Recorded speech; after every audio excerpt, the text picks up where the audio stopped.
What is going on, you guys? It's Epic here and welcome back to another Borderlands breaking news video. Guys, before we start the video, please don't forget to sub to the channel if you want the #1 source of Borderlands breaking news. No one's doing it like we are, and there's a reason for it. And so, with that being said, let's get right into the video, wasting no time. So you may remember that yesterday we uploaded an episode with the news of double jumping and dashing reportedly confirmed for Borderlands 4. Now, a lot of people were confused at this because a little while after the video went up, I changed the title to say that this had now been confirmed. However, in the video, I say that this is all speculation. So the reason why I did this is because I wanted to make sure that this trustworthy source was even more trustworthy, and I wanted to see if there were similar stuff to back it up. And well, there is. Posted and shared by an actual Gearbox developer, there is a Japanese article on the site Famitsu, which is basically a news site, and they have over 1 million followers on Twitter, so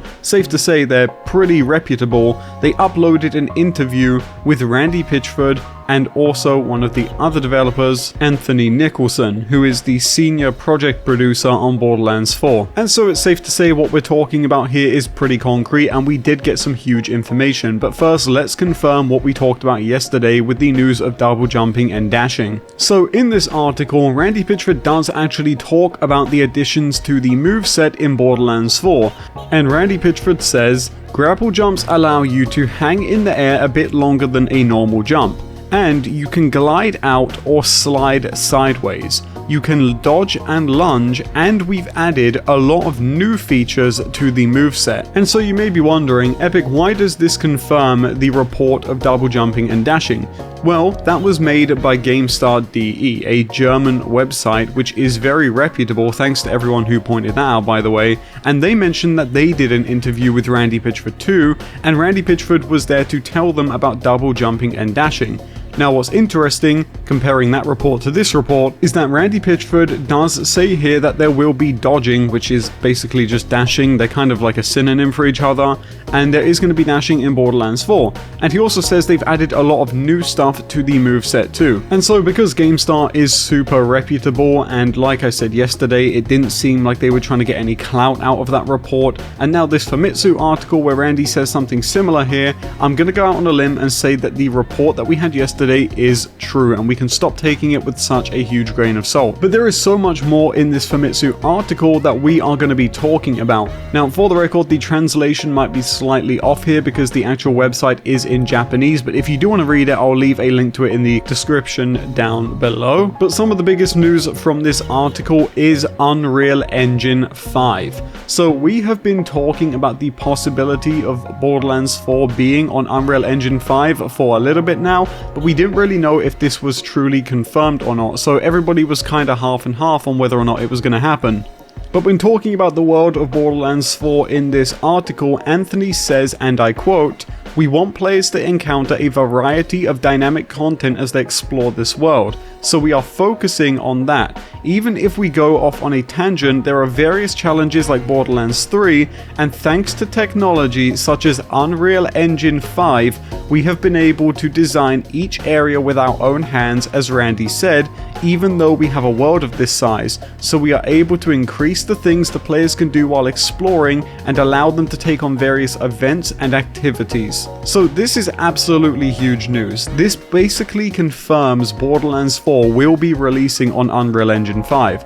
I know that we had the Randy Pitchford tweet a while ago where he basically said he wants to do BL4 on this engine, but this is the first time we've actually heard them mention the engine by name, and it's safe to say this is basically confirmation, especially with past gen being dropped for support with Borderlands 4. It's, pretty safe to say this is direct confirmation of Unreal Engine 5. Now, I've seen a lot of people instantly saying that this means Borderlands 4 is going to be super unoptimized, but it is very, very crucial to stay cautiously optimistic here. It's not impossible to optimize Unreal Engine 5 games. However, what I will say is that Gearbox's track record of optimization for Borderlands 3 and Tiny Tina's Wonderlands is absolutely awful, and they have had numerous issues with memory leaks as well.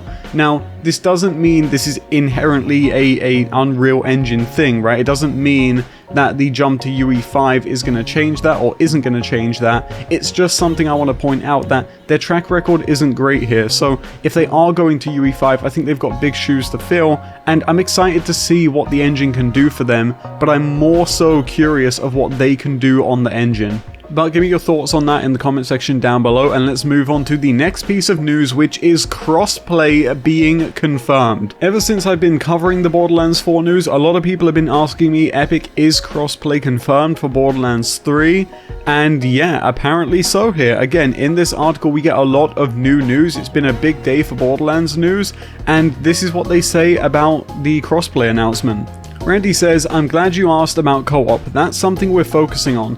Couch co-op, online co-op, and a combination of those, where 2 or 3 people are on the couch and the rest are remote, and crossplay between different platforms. You can play together if you're on PlayStation, I'm on PC, and another friend is on Xbox. So this is absolutely massive for those of you who wanted to know about crossplay. For me, it's not a huge deal because I never use crossplay at all. So yeah, just not something that I'm really particularly excited for, but this is good news for people that do want to play with their friends across different platforms. I mean, that is the point of crossplay, and Randy literally confirms it right here, so absolutely huge. Now, there are 2 other things I want to talk about in this article before we wrap it up here today. The first one is once again more on the seamless stuff for Borderlands 4. One thing that was mentioned in the GameStar video was the world of Borderlands 4. It was noted in a comment to me, something which I missed out in the actual video, that they mentioned that the world is absolutely huge, that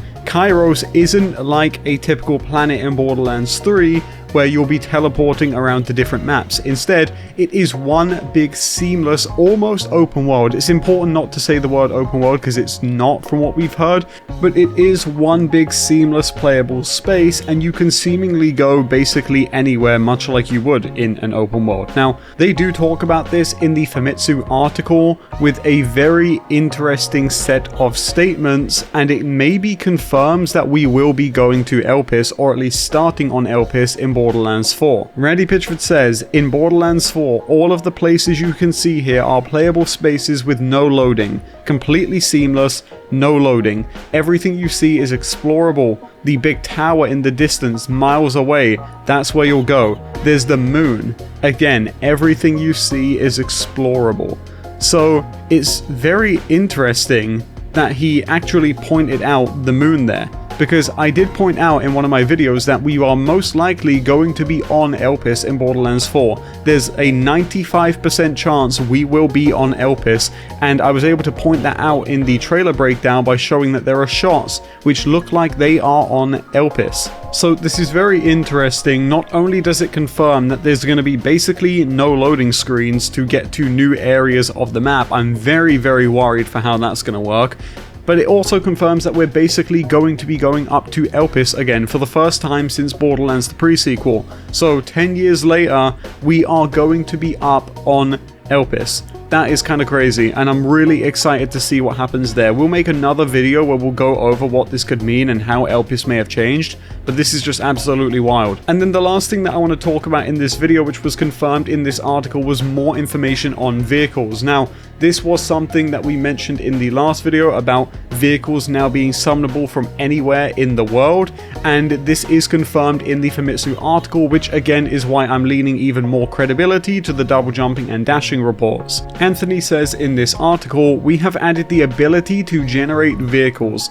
We call them personal vehicles, and as you can see in the video, you can call them almost at any time. It's useful for when you want to easily go to a friend somewhere else.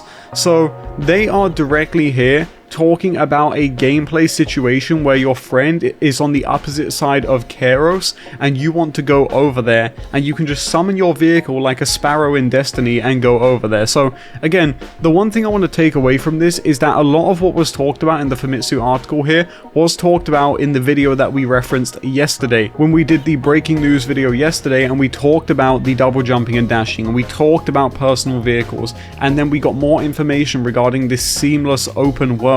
and there was just so much information which is now given more credibility here by an article shared by an actual developer at Gearbox. So it is safe to say that everything we're talking about here is completely 100% confirmed. This is from the horse's mouth, and it's absolutely huge information. So let me know what you guys think of it in the comment section down below. This is definitely super exciting stuff, and we'll make some videos talking about some of the features that were revealed here, you know, like the return of ELPIS.